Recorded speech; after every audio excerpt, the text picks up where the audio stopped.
যোৱা 20 জুন তাৰিখে ভাৰতৰ নিৰ্বাচনী আয়োগে অসমৰ বিধানসভা আৰু লোকসভা সমষ্টিক লৈ যিখন খচৰা জাননী জাৰি কৰিছে, ইয়াক আমি কোচামুখী জাতীয় পৰিষদে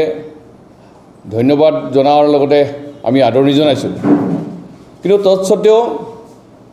আমি বিশেষকৈ অবিভক্ত গোৱালপাৰা জিলাৰ দুই এটা বিধানসভা সমষ্টি আৰু লোকসভা সমষ্টি সম্পৰ্কত আমাৰ বিৰোধিতা আছে আৰু আমি নিৰ্বাচন আয়োগ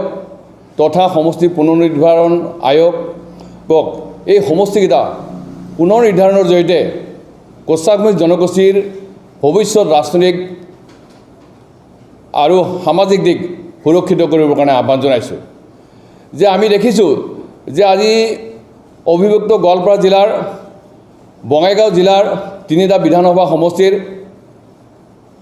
দক্ষিণ অভয়পুৰী সমষ্টিৰ পূৰ্বে থকা যিটো অনুসূচিত জাতিৰ কাৰণে সংৰক্ষিত এইটো প্ৰত্যাহাৰ কৰি অভয়পুৰী নামেৰে এটা সাধাৰণ শ্ৰেণী মানে সকলোৰে কাৰণে মুক্ত এটা বিধানসভা সমষ্টি নিৰ্ধাৰণ কৰিছে। আনহাতে পূৰ্বৰ যি উত্তৰ অভয়পুৰী বিধানসভা সমষ্টি সেইটো বিলুপ্তি কৰি মানিকপুৰ নামেৰে এটা নতুন বিধানসভা সমষ্টিৰ প্ৰস্তাৱ লৈছে। আনহাতে বঙাইগাঁও বিধানসভা সমষ্টিৰ আমাৰ পূৰ্বৰ যিবিলাক কোচামুখী অধ্যুষিত গাঁও সেইবিলাক কৰ্তন কৰি উত্তৰ অভয়পুৰী সমষ্টিৰ কিছু গাঁও মানে ইয়াত অন্তৰ্ভুক্ত কৰিছে। যে ইয়াৰ ফলত আমি দেখিছোঁ যে মানিকপুৰ যিটো বিধানসভা সমষ্টি প্ৰস্তাৱিত, ইয়াক আমি ভাল পাইছোঁ যে নতুনকৈ এটা বিধানসভা সমষ্টি গঠন কৰিব। কিন্তু সেই সমষ্টিৰ যিটো জনগাঁথনি, সেই জনগাঁথনিয়ে আচলতে তাত কোচামুখীৰ লগতে খিলঞ্জীয়া মানুহৰ যিটো ৰাজনৈতিক যিটো আধিপত্য, এই আধিপত্যটো নাথাকিব। ক'ব গ'লে সেই সমষ্টিটো এক বিশেষ শ্ৰেণীক মানে দক্ষিণা দিয়াৰ দৰে দান দিয়াৰ কাৰণে হ'ল আৰু সেই সমষ্টিত ভৱিষ্যতে আমাৰ কোনোবা খিলঞ্জীয়া জনগোষ্ঠীৰ মানুহে প্ৰতিনিধিত্ব কৰি বিধায়ক হ'ব বুলি আমাৰ সন্দেহ আছে। অভয়পুৰী সমষ্টিটো খিলঞ্জীয়াৰ কাৰণে সুৰক্ষিত হৈছে, সেইটো আমি আন্তৰিকতাৰে শলাগিছোঁ আৰু ভাল পাইছোঁ। কিন্তু বিধানসভা বঙাইগাঁও বিধানসভাৰ সমষ্টিৰ ক্ষেত্ৰতো আমাৰ কেইবাকেইখনো ৰাজবংশী গাঁও কৰ্তন কৰাৰ ফলত আৰু আমাৰ পাতিলাদেহা মানিকপুৰলৈকে যিবিলাক গাঁও অন্তৰ্ভুক্ত কৰিছে, সেই অন্তৰ্ভুক্ত কৰাৰ ফলত বঙাইগাঁও বিধানসভা সমষ্টিত পূৰ্বে কোচামুখী জনগোষ্ঠীৰ যিটো একাংশ সংখ্যাগৰিষ্ঠতা আছিল, সেই একাংশ সংখ্যাগৰিষ্ঠতা এতিয়া নাথাকিব। এই সমষ্টিটো ভৱিষ্যতে কোচামুখীসকলৰ কাৰণে সুৰক্ষিত হোৱাৰ সম্ভাৱনা কম। আৰু সেইকাৰণে আমি কোচামুখী জাতীয় পৰিষদে আমি পূৰ্বৰ পৰাই এটা কথা দোহাৰি আছোঁ যে সমস্ত পুনৰ নিৰ্ধাৰণৰ আগতে অবিভক্ত গোৱালপাৰা জিলাৰ কোচামুখীসকলক জনজাতিৰ মৰ্যাদা প্ৰদান কৰিব লাগে। আৰু এই জনজাতি মৰ্যাদা প্ৰদানৰ জৰিয়তে আমাৰ অবিভক্ত গোৱালপাৰা জিলাত থকা গোলগঞ্জ, গৌৰীপুৰ, বিলাসীপাৰা, অভয়পুৰী, প্ৰস্তাৱিত মানিকপুৰ বিধানসভা সমষ্টি, বঙাইগাঁও, বিজনী আৰু কোকৰাঝাৰ জিলাত থকা যিকেইটা বিধানসভা সমষ্টি, এইকেইটা জনজাতিৰ কাৰণে সংৰক্ষণৰ কৰিব লাগে। আনহাতে আমি এটা কথা কৈছোঁ যে কোচামুখীসকল নামনি অসমত এটা সময়ত আমি ৰাজত্ব কৰিছিলোঁ। কোচ ৰাজবংশীয়ে ৰজা মহাৰাজাসকলে ইয়াত শাসন কৰিছিল, আমাৰ ইয়াত সংখ্যাগৰিষ্ঠতা আছিল। কিন্তু আমি দেখিছোঁ যে পৰৱৰ্তী ভাৰতবৰ্ষৰ স্বাধীনতাৰ পিছত আমি ধুবুৰী বা বৰপেটা লোকসভা সমষ্টিত আমাৰ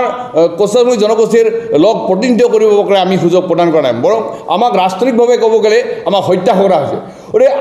এইবাৰ যাতে সমষ্টি পুনৰ নিৰ্ধাৰণৰ জৰিয়তে কোচামুখী জনগোষ্ঠীৰ ৰাজনৈতিক অধিকাৰ যাতে সুৰক্ষিত থাকে, কোচামুখী জনগোষ্ঠীক যাতে ৰাজনৈতিকভাৱে হত্যা কৰা নহয়, তাৰ কাৰণে আমি নিৰ্বাচন আয়োগ, আমি অসম চৰকাৰ তথা ভাৰত চৰকাৰক আমি আবেদন জনাইছোঁ। আপোনালোকে জানে যে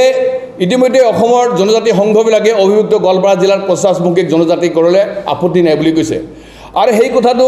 আজি কিছুদিন আগত বঙাইগাঁও জিলাত যেতিয়া অসমৰ মুখ্যমন্ত্ৰী ডক্টৰ হিমন্ত বিশ্ব শৰ্মা আছে, তেখেতেও সহজভাৱে ঘোষণা কৰিছিল যে অবিভক্ত গোৱালপাৰা জিলাৰ কোচামুখীসকলক জনজাতিকৰণ কৰাৰ ক্ষেত্ৰত জনজাতি সংঘবিলাকৰ বিৰোধিতা নাই। যদি বিৰোধিতা নাই তেতিয়াহ'লে পলম কিয়? যে ডক্টৰ হিমন্ত বিশ্ব শৰ্মাই খিলঞ্জীয়াৰ সুৰক্ষাৰ কথা কয়,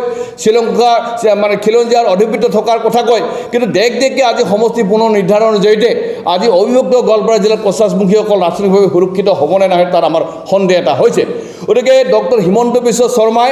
অকল এটা বিশেষ ক্ষেত্ৰত বা বিশেষ কিছু অঞ্চলৰ কথা চিন্তা কৰিবলৈ নহ'ব যে নামনি অসমৰ কোচাছমুখীৰ লগতে এই অঞ্চলৰ খিলঞ্জীয়া যিসকল ভূমিপুত্ৰ আছে তেওঁলোকৰো সাংবিধানিক যিটো মানে সুৰক্ষা, ৰাজনৈতিক যিটো সুৰক্ষা, সেই সুৰক্ষাৰ ব্যৱস্থাটো কৰিব লাগিব। আজি আপোনালোকে দেখিছে আজি ধুবুৰী লোকসভা সমষ্টিটো একেবাৰে মানে বৰপেটা জিলালৈকে সম্প্ৰসাৰণ কৰিছে। আনহাতে আমাৰ পূৰ্বে থকা যিটো উত্তৰ ভাৱৰী সমষ্টি বা নতুন যিটো প্ৰস্তাৱিত মানিকপুৰ সমষ্টি এইটো আকৌ ধুবুৰী লোকসভা সমষ্টিত অন্তৰ্ভুক্ত হৈছে। ইয়াৰ জৰিয়তে আচলতে ডক্টৰ হিমন্ত বিশ্ব শৰ্মা নেতৃত্বাধীন চৰকাৰ, বিজেপি নেতৃত্বাধীন চৰকাৰখনে আৰু নিৰ্বাচন আয়োগ তথা সমষ্টি পুনৰ নিৰ্ধাৰণ আয়োগে কি জগমাগ কৰিছে আমাৰ তাত সন্দেহ প্ৰকাশ কৰিছে। গতিকে আমাৰ এনেকুৱা লাগিছে এক বিশেষ ৰাজনৈতিক শক্তি বা কিছু ৰাজনৈতিক মানে ব্যক্তিৰ ষড়যন্ত্ৰত আজি মূৰ দোৱাই পেলাই ৰাজ্য চৰকাৰখনে আজি মানিকপুৰ প্ৰস্তাৱিত সমষ্টিত আজি ধুবুৰী লোকসভা সমষ্টিত আনি অন্তৰ্ভুক্ত কৰিব খোজে। এতিয়া বৰপেটা লোকসভা সমষ্টিত পূৰ্বে মানিকপুৰ সমষ্টি আছিল, বঙাইগাঁও সমষ্টি, অভয়পুৰী সমষ্টি, আজি ভৱানীপুৰ সমষ্টি যদি বৰপেটা লোকসভা সমষ্টিত পৰিব পাৰে, তে বঙাইগাঁও জিলাত থকা মানিকপুৰ বিধানসভা সমষ্টি কেনেকৈ ধুবুৰী জিলাত মানে অন্তৰ্ভুক্ত হয়। গতিকে আমি সেইকাৰণে নিৰ্বাচন আয়োগ, সমষ্টি পুনৰ নিৰ্ধাৰণ আয়োগ, অসম চৰকাৰ, ভাৰত চৰকাৰক আহ্বান কৰিছোঁ যে মানিকপুৰ সমষ্টি যাতে পূৰ্বৰ পৰা যেনেকৈ মানে আমাৰ প্ৰস্তাৱ মানে যিটো বৰপেটা লোকসভা সমষ্টিত অন্তৰ্ভুক্ত আছিল, এই সমষ্টি পুনৰ নিৰ্ধাৰণৰ জৰিয়তে বৰপেটা লোকসভা সমষ্টিৰ ইনটেক ৰাখিবৰ কাৰণে আমি তেখেতসকলক দাবী জনাইছোঁ। আৰু কোচাছমুখী জনগোষ্ঠীক যদি সমষ্টি পুনৰ নিৰ্ধাৰণৰ চূড়ান্ত খচৰাৰ আগতেই যদি জনজাতিকৰণ নহয়, তেতিয়াহ'লে সমষ্টি পুনৰ নিৰ্ধাৰণৰ পিছত যদি কোচাছমুখী জনগোষ্ঠীক জনজাতিকৰণ কৰা হয়, তেতিয়াহ'লে কোচাছমুখী জনগোষ্ঠী ৰাজনৈতিকভাৱে সুৰক্ষিত নহ'ব। কাৰণ আমাৰ কাৰণেতো আৰু কোনো নতুনকৈ সমষ্টি পুনৰ নিৰ্ধাৰণ নহ'ব, কাৰণ সমষ্টি পুনৰ নিৰ্ধাৰণ কৰিবলৈ হ'লেও আৰু 40-50 বছৰ লাগিব। তাৰমানে অহা 40-50 বছৰলৈকে কোচাছমুখী জনগোষ্ঠীয়ে ৰাজনৈতিক অধিকাৰৰ পৰা, ৰাজনৈতিক সুৰক্ষাৰ পৰা আমি ডিপ্ৰাইভ হৈ থাকিব লাগিব, আমি বঞ্চিত হৈ থাকিব লাগিব। সেইকাৰণে আমি অসম চৰকাৰৰ মাননীয় ডক্টৰ মুখ্যমন্ত্ৰী হিমন্ত বিশ্ব শৰ্মা,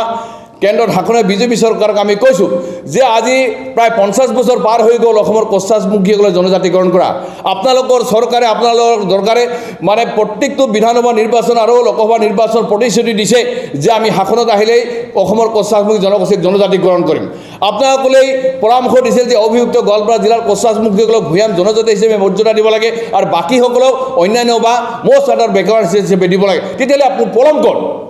কেন্দ্ৰ ৰাজ্যত আপোনালোকৰ একেধৰণৰ চৰকাৰ আছে, কোনেওতো বিৰোধিতা কৰা নাই। অসমৰ জনজাতি সংগঠনবিলাকেও ইতিমধ্যে অভিযুক্ত গোৱালপাৰা জিলাৰ কোচাছমুখী জনজাতিকৰণ কোনো বিৰোধিতা কৰা নাই। গতিকে যিহেতুকে এতিয়া কোনো বিৰোধিতা নাই আৰু ইতিমধ্যে যিহেতু আপোনালোকৰ দলৰ চৰকাৰে ৰাজ্যসভাত জনজাতিকৰণৰ বিধেয়ক উত্থাপন কৰিছে, যিখন বিধায়ক আজি ৰাজ্যসভাত আজি পৰি আছে, সেই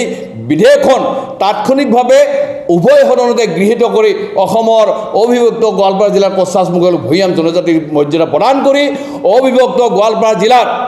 জনসংখ্যা অনুপাতে, সংখ্যাগৰিষ্ঠতা থকা অনুপাতে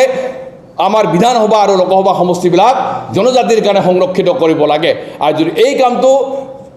মানে সমষ্টি পুনৰ নিৰ্ধাৰণৰ আগতে যদি নকৰে, তেতিয়াহ'লে তাৰপিছত যদি কোচাছমুখীসকলক জনজাতিকৰণ কৰা হয়, তেতিয়াহ'লে আমি ৰাজনৈতিকভাৱে যিটো সুৰক্ষিতৰ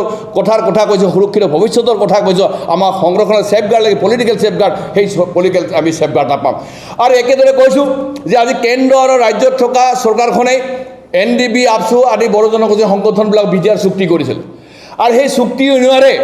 BTCৰ সীমামূৰীয়া যিবিলাক অজনজাতি গাঁও সেইবিলাক কৰ্তনৰ প্ৰস্তাৱ তেওঁলোকে লৈছিল। কিন্তু আজি 2 বছৰ কাল অধিক হ'ল সেই চুক্তি তেওঁলোকে কাৰ্যকৰী নকৰে। কমিশ্যন তেওঁলোকে গঠন কৰে, কমিশ্যনৰ আগত যিবিলাক গাঁও কৰ্তন হ'ব লাগে সেইবিলাক যুক্তি সহকাৰে প্ৰতিবেদন দাখিল কৰিছে, কিন্তু আজিলৈকে কৰ্তন হ'ল। গতিকে আমি কৈছোঁ যে সমষ্টি পুনৰ নিৰ্ধাৰণৰ আগতে বিশেষকৈ চিৰাং আৰু কোকৰাঝাৰ জিলাৰ BTCৰ লাগে থকা যিবিলাক সীমামূৰীয়া আমাৰ গাঁও, কোচাছমুখী গাঁও, সেইবিলাক কৰ্তন কৰি আনি আমাৰ KAC নামৰ যিটো স্বায়ত্তশাসন পৰিষদ ইয়াত অন্তৰ্ভুক্ত কৰিব লাগে। আৰু যদি নকৰে, তেতিয়া সমষ্টি পুনৰ নিৰ্ধাৰণৰ পিছত জিলাবিলাক সীমা নিৰ্ধাৰণ কৰাৰ পিছত যে ভৱিষ্যতে সেই গাঁওবিলাক কৰ্তন কৰাৰ কোনো আৰু ৱে নাথাকিব, কোনো ৰাস্তা নাথাকিব, যাতে কোনো ধৰণৰ আইনৰ সুৰুঙাই যাতে বাধা দিব নোৱাৰে, কোনো ধৰণৰ প্ৰতিক্ৰিয়া নহয়। গতিকে এই সুযোগতে আমাৰ কোকৰাঝাৰ আৰু চিলাঙত কাষত থকা যিবিলাক অজনজাতি তথা কোচাছমুখী জনগোষ্ঠীৰ গাঁও সেইবিলাক কৰ্তন কৰি আমাৰ এই বঙাইগাঁও সমষ্টি বা দাঁতিকাষৰীয়া বিধানসভা সমষ্টিবিলাকত আমাৰ যিখন কমতাপুৰ স্বায়ত্তশাসিত পৰিষদত ইয়াত অন্তৰ্ভুক্ত কৰিব লাগে। আৰু দ্বিতীয় কথাটো হ'ল কি, আপোনালোকে জানে যে KAC নামৰ যিটো শাসন ব্যৱস্থা, এইটো কোনো 6 শিডিউলৰ অন্তৰ্ভুক্ত নহয়। এখন চৰকাৰৰ এখন গ্ৰাম্য এখন মানে স্বায়ত্তশাসিত পৰিষদ আজি এই পৰিষদখনৰ নিৰ্বাচনৰ কথা কৈছে মই মুখ্যমন্ত্ৰী মহোদয়ক প্ৰশ্ন কৰিব খুজিছোঁ যে ভাৰতবৰ্ষৰ কোনখন ৰাজ্যত এটা জনগোষ্ঠীৰ নামেৰে এটা স্বায়ত্তশাসিত পৰিষদ আছে যিখন স্বায়ত্তশাসিত পৰিষদ নিৰ্বাচন হ'লে সেই জনগোষ্ঠীৰ প্ৰতিনিধিত্ব কৰাৰ সুযোগ দিব পাৰে আমি জনাত আজিলৈকে ভাৰতৰ সংবিধানত জনজাতি হিচাপে অনুসূচিত জাতি হিচাপে আৰু সাধাৰণ শ্ৰেণীৰ বাবে সমষ্টিবিলাক সংৰক্ষিত আছে যিহেতুকে আজি কছাৰীসকল জনজাতিৰ মৰ্যাদা পোৱা নাই তেতিয়াহ'লে KSC নিৰ্বাচন আহিলে কছাৰী হিচাপে সেই সমষ্টিবিলাক সংৰক্ষণ কৰিবৰ কাৰণে কিবা আইনৰ মানে ব্যৱস্থা আছে নেকি আৰু যদি নাই যদি কছাৰীসকলৰ কাৰণে 20টা 24টা ৰিজাৰ্ভেশ্যন কৰে আৰু বাকী জনগোষ্ঠীৰ কাৰণে আদাৰ্ছসকলৰ কাৰণে ৰিজাৰ্ভেশ্যন কৰে কাইলৈ সেই কথাটোক যদি অন্য জনগোষ্ঠীৰ মানুহসকলে প্ৰত্যাহ্বান জনাই সুপ্ৰিম কোৰ্ট বা হাইকোৰ্টৰ অস্থিৰ হয় তেতিয়াহ'লে নিৰ্বাচনটো এনেই মানে পুতলা হৈ যাওঁ সেই নিৰ্বাচনৰ কোনো অৰ্থ নাথাকিব গতিকে যাতে কোনো জাতি জনগোষ্ঠীৰ লোকে এই নিৰ্বাচনটোক প্ৰত্যাহ্বান কৰি চেলেঞ্জ কৰিবলৈ সুপ্ৰিম কোৰ্ট হাইকোৰ্টত জাৰি কৰিব নোৱাৰে তাৰ কাৰণে অসম চৰকাৰে অতি শীঘ্ৰে কছাৰী জনগোষ্ঠীক জনজাতি প্ৰদান কৰাৰ লগতে আমাৰ যি কমতাপুৰ স্বায়ত্তশাসিত পৰিষদ আছে ভাৰতৰ 6ষ্ঠ অনুসূচীত অন্তৰ্ভুক্ত কৰি কমতাপুৰ টেৰিটৰিয়েল কাউন্সিল গঠন কৰিব লাগে আৰু এই অঞ্চলত থকা কছাৰীৰ লগতে আন জাতি জনগোষ্ঠীৰ মানুহক ৰাজনৈতিকভাৱে সুৰক্ষিত কৰাৰ ব্যৱস্থা কৰিব লাগে গতিকে এই মুহূৰ্তত আমি কেন্দ্ৰীয় চৰকাৰ অসম চৰকাৰ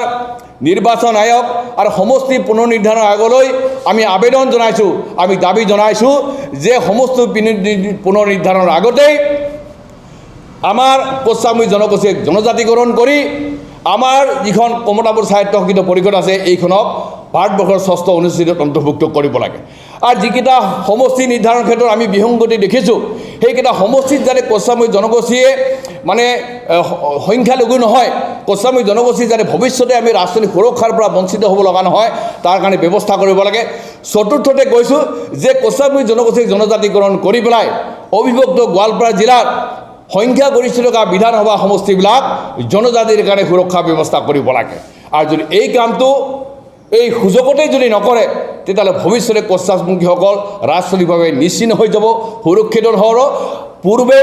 যিধৰণে আমাক ৰাজনৈতিক পাশা খেলৰ জৰিয়তে কছাৰী জনগোষ্ঠীক প্ৰায় নিশেষ কৰিলে ৰাজনৈতিকভাৱে শেষ কৰিব ওলাইছে তেনেকুৱা ধৰণৰ পৰিৱেশ পৰিস্থিতি যদি কছাৰীসকলক দুনাই নাহে